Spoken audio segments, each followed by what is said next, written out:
Est-ce que quelqu'un peut faire une commission à mon vieux père Makosso? C'est la deuxième fois que je sors pour lui prodiguer ces conseils-là.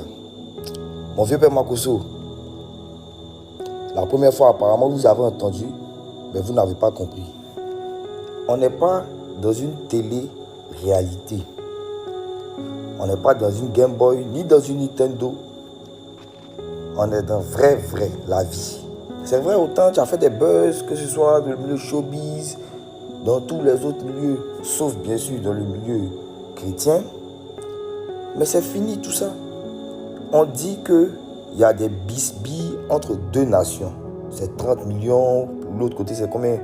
Une trentaine de millions aussi, je pense, d'habitants. Qui peut découler vers une escalade. C'est plus si il dit cyberactiviste ou pasteur. Parce qu'un grand frère commence à se comporter ainsi, le petit frère ne le respecte plus. Monsieur, on n'est pas dans une Game Boy. Le ministère de la Défense a fait un communiqué.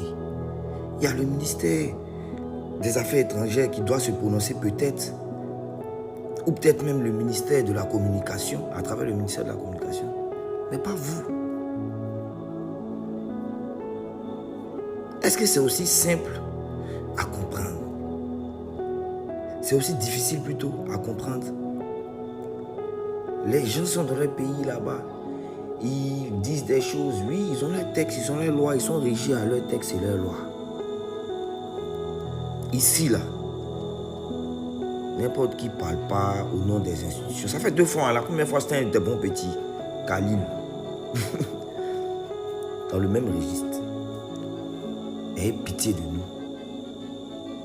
Et puis, pour les aventuriers, ceux qui sont rentrés dans... Voilà. Qui ont commencé à faire des vidéos récemment, qui avaient juré qu'ils n'allaient plus parler dans la politique. Pour les aventuriers, voilà, parce que c'est la période des vendanges, il faut s'abaisser pour ramasser le raisin. Ne nous menacez plus. Parce que même quand on veut faire avaler des trucs aux gens, là, il faut passer par la logique. Ce n'est pas à vous de charger un quelconque conflit entre deux nations. Votre rôle. Et c'est pour ça d'ailleurs personne ne vous écoute, on vous prend pour truc. Votre rôle c'est d'apaiser.